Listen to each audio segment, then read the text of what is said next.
Assalamualaikum warahmatullahi wabarakatuh. Kembali lagi dengan pembelajaran IPA bersama Bu Mulya. Pada semester ini kita masih belajar secara online nih, tetapi anak-anak semua harus tetap semangat ya belajarnya. Oke, pada bab ini kita akan mempelajari mengenai sistem organisasi kehidupan. Apa sih yang akan kita pelajari? Jadi, apakah anak-anak pernah mendengar kata sel? Oke, sel itu apa? Bukan sel tahanan ya, ataupun telepon seluler. Selnya ini apa? Jadi seperti ini. Ini ya ada seorang siswa atau manusia lah kita anggap. Jadi, di dalam tubuh kita yang besar ini, apa sih yang bisa menyusun tubuh kita sampai bisa sebesar ini? Tubuh kita itu tersusun oleh yang namanya sel nanti. Tetapi, ini ukurannya Ibu perbesar ya, ukurannya tuh sangat-sangat kecil. Hanya dapat kita lihat melalui mikroskop. Ini kita perbesar. Dan untuk menyusun tubuh kita ini, dia nanti terdiri dari triliunan sel. Nah, sel itu apa sebenarnya? Sel adalah suatu satuan atau unit terkecil yang menyusun tubuh makhluk hidup. Jadi penyusun tubuh kita ini namanya sel. Kalau tadi kita lihat gambar sel cuma seperti ini ya, kalau kita lihat lagi lebih jelas, gambarnya itu seperti ini. Jadi sel yang sangat kecil aja punya isi yang sebanyak ini.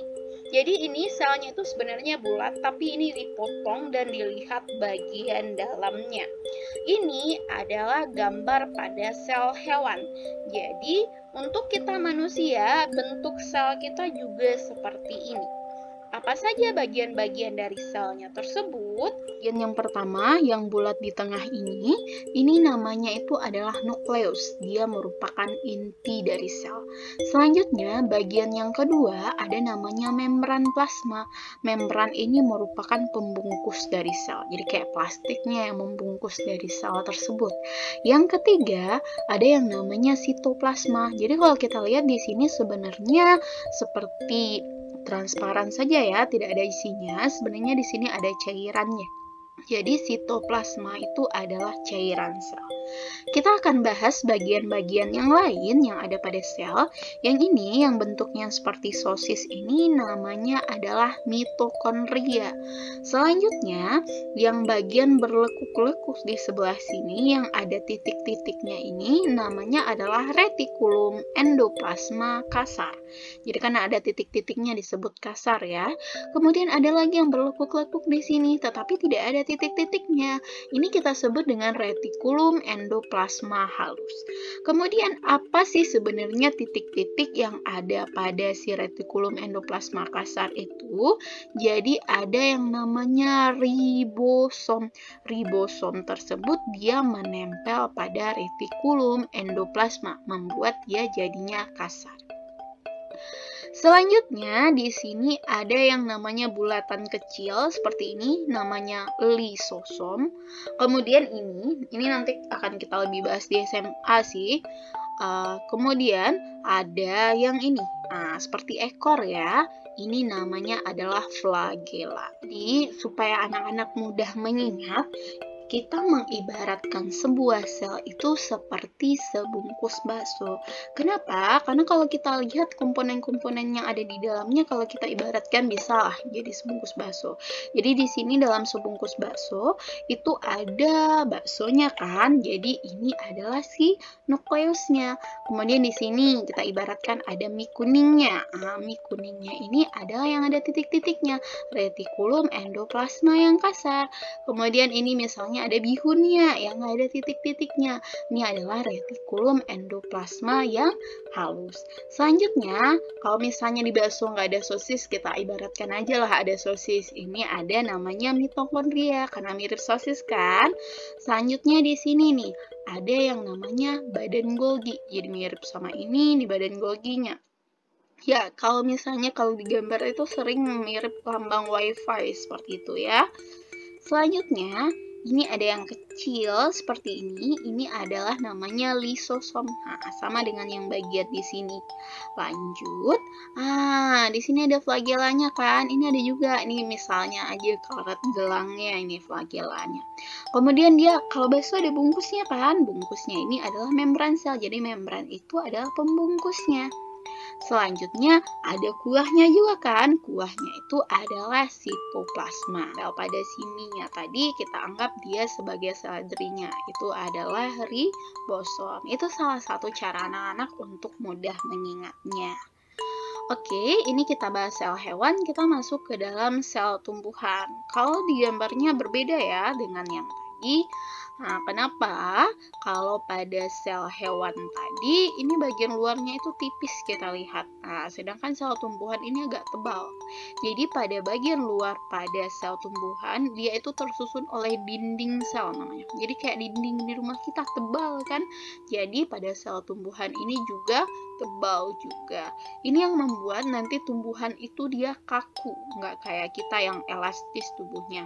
Maksudnya kalau misalnya kita tekan bagian pipi kita seperti itu, dia akan kembali ke posisi awal lagi kan. Sedangkan kalau tumbuhan tidak bisa seperti itu karena memiliki dinding sel. Selain dinding sel, tumbuhan juga mempunyai membran plasma. Jadi kalau hewan tadi cuma punya membran sel atau membran plasma saja, kalau tumbuhan punya dua, ada dinding sel dan ada dia membran selnya itu yang tipis ini. Selanjutnya, hampir sama bagiannya nih, tapi ada beberapa yang berbeda.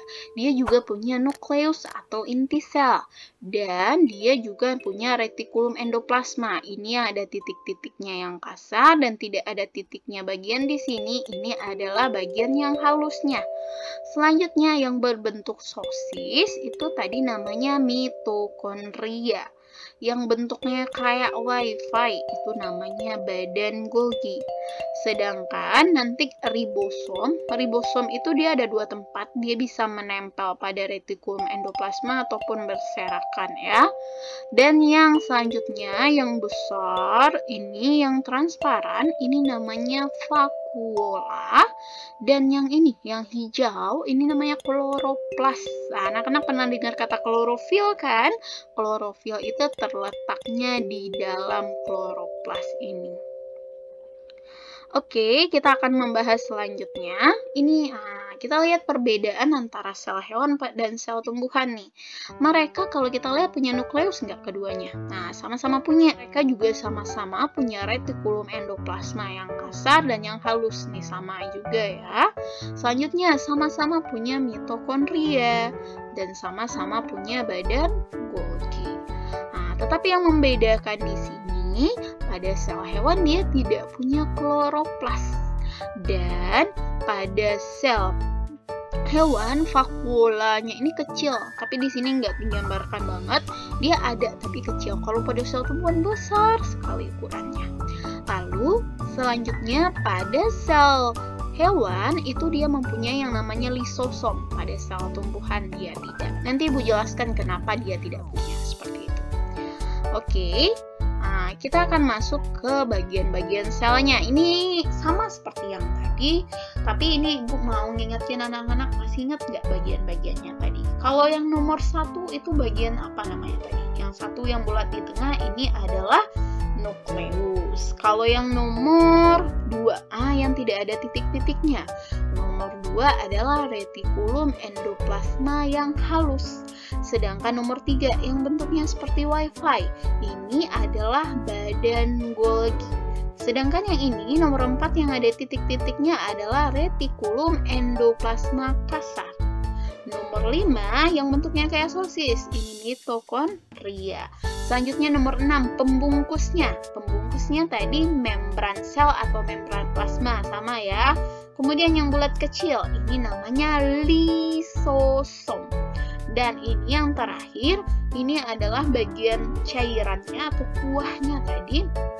Ini adalah sitoplasma. Kemudian kalau ditambahkan lagi di sini yang nempel-nempel di sini, ini adalah ribosom. Kita masuk. Kalau yang bentuknya seperti ini, yang agak-agak kotak seperti ini dan tebal permukaan luarnya, ini adalah sel.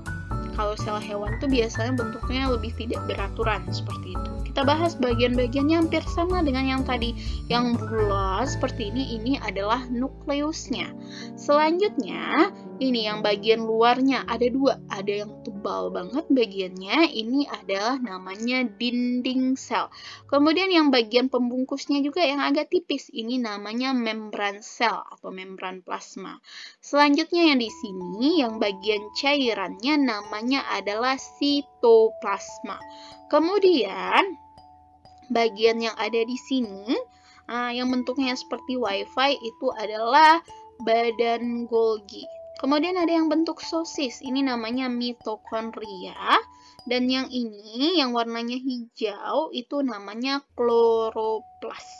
Dan di sini nanti ada retikulum endoplasma kalau ada titik-titiknya yang kasar ya. Sedangkan bagian yang di sini yang tidak ada titik-titiknya itu adalah retikulum endoplasma yang halus. Selanjutnya yang bagian yang transparan namanya adalah vakuola. Kita akan membahas komponen-komponen pada sel. Komponen yang pertama itu adalah pembungkus dari sel. Pembungkus ini ada dua jenisnya. Ada yang namanya membran sel, ada yang namanya dinding sel. Kalau membran sel itu ada pada sel hewan dan ada pada sel tumbuhan juga. Sedangkan dinding sel hanya ada pada sel tumbuhan yang membuat tumbuhan itu kaku jadinya. Oke, kita bahas yang kedua, ada yang namanya sitoplasma atau cairan pada sel. Kemudian yang ketiga ada namanya inti sel atau nukleus. Nukleus itu sama kayak otaknya bagi sel, itu dia yang mengatur seluruh bagian pada sel. Dan yang keempat ada yang namanya organel-organel. Apa itu organel-organel sel? Ini kan kita bahas. Organel sel adalah benda-benda padat yang terdapat di dalam sitoplasma sel. Jadi di dalam cairannya itu dia terapung nanti di sana dan bersifat hidup atau menjalankan fungsi-fungsi kehidupan sel yang bersangkutan.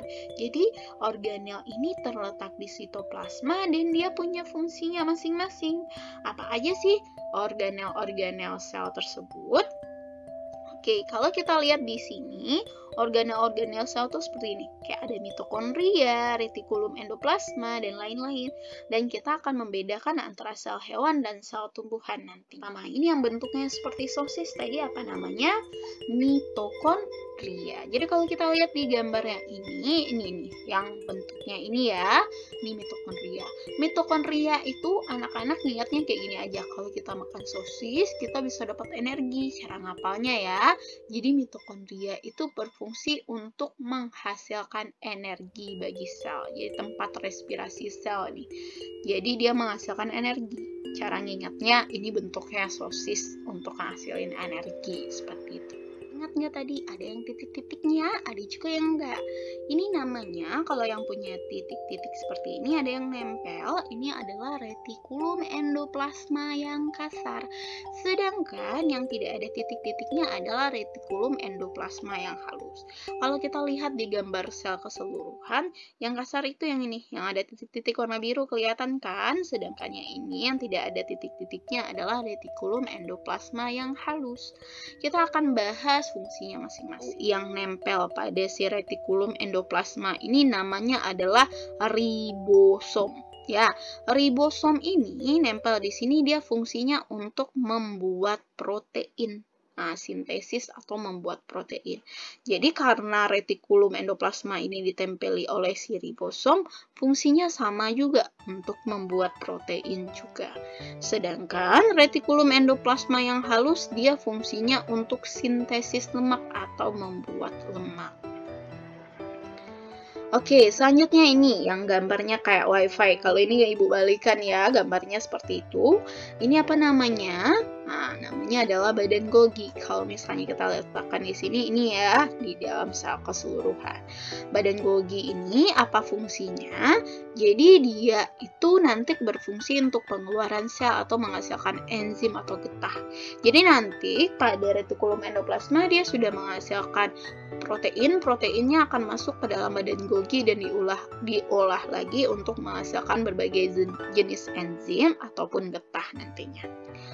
Oke, kita akan bahas yang namanya kloroplas. Nah, kloroplas itu bentuknya kalau dilihat dari atasnya seperti ini. Kalau diambil lagi bentuknya seperti ini dan dibelah, ada tumpukan-tumpukan kayak koin di dalamnya.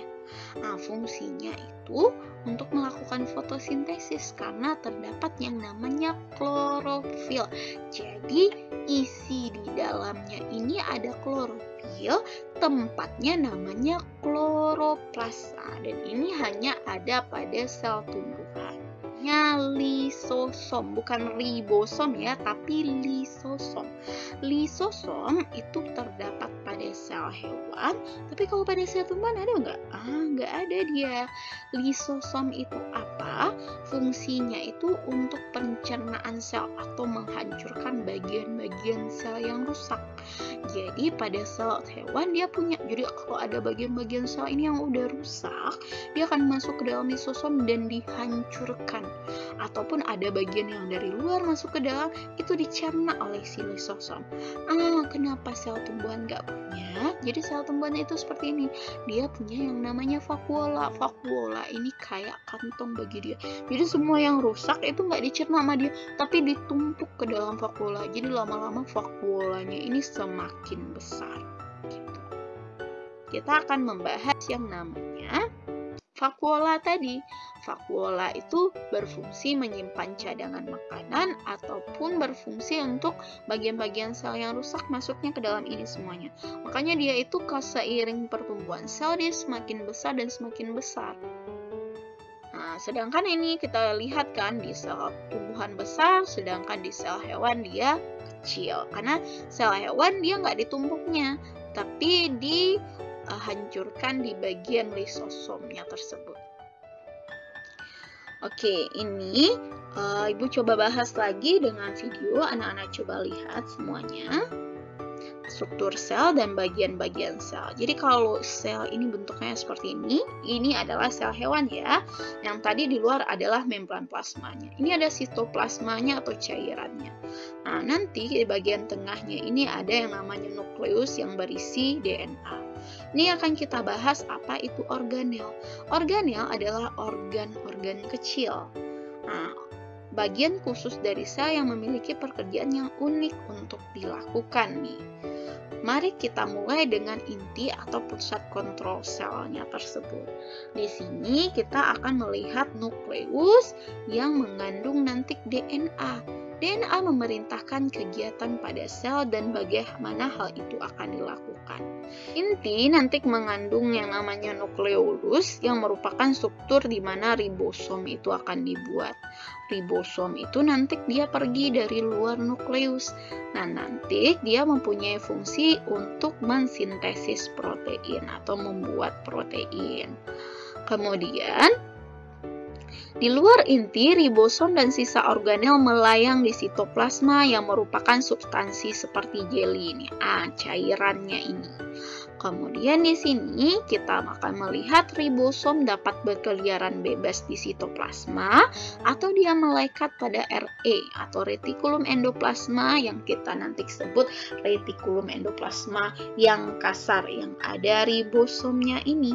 Sedangkan yang tidak ada ribosomnya ini kita sebut dengan retikulum endoplasma yang halus. Retikulum endoplasma adalah membran tertutup untuk mengangkut bahan seperti protein yang disintesis oleh si ribosom tadi. Kemudian apabila protein dan bahan lainnya muncul dari retikulum endoplasma, dia membentuk kantong-kantong seperti ini atau vesikel namanya. Ini nanti akan masuk ke badan Golgi. Pada badan Golgi ini nanti rakit-rakit lagi, ditambahkan bahan-bahan yang pentingnya untuk membentuk suatu enzim atau kelenjar atau getah nantinya. Dia akan melipat-lipat protein ini dan menambahkan bahan-bahan lain seperti lipid ataupun karbohidrat untuk nanti membuat bagiannya menjadi lengkap. Nah, pada sel tumbuhan ini vakuolanya besar nih, sedangkan sel hewan vakuolanya kecil. Nah, fungsinya itu bisa menyimpan air atau menyimpan makanan. Kembali ke sel hewan, Anda akan melihat yang namanya lisosom. Lisosom adalah pengumpul sampah dan mengambil bagian sel yang rusak. Jadi bagian-bagian sel yang rusak nanti dipecahkan oleh enzim yang ada di dalam si lisosom ini. Lalu yang bentuknya seperti sosis, ini namanya mitokondria yang berfungsi untuk menghasilkan energi. Pada tumbuhan hijau, mereka menangkap sinar matahari untuk menjadi energi dengan ada namanya organel namanya kloroplas. Pada kloroplas ini terjadilah fotosintesis. Ini warna hijau karena mereka itu memiliki klorofil. Sel tumbuhan juga memiliki dinding sel luar dan mereka memiliki juga membran sel. Itu yang menjadi pendukung bentuk dan melindungi sel tanaman. Sel hewan tidak memiliki dinding sel.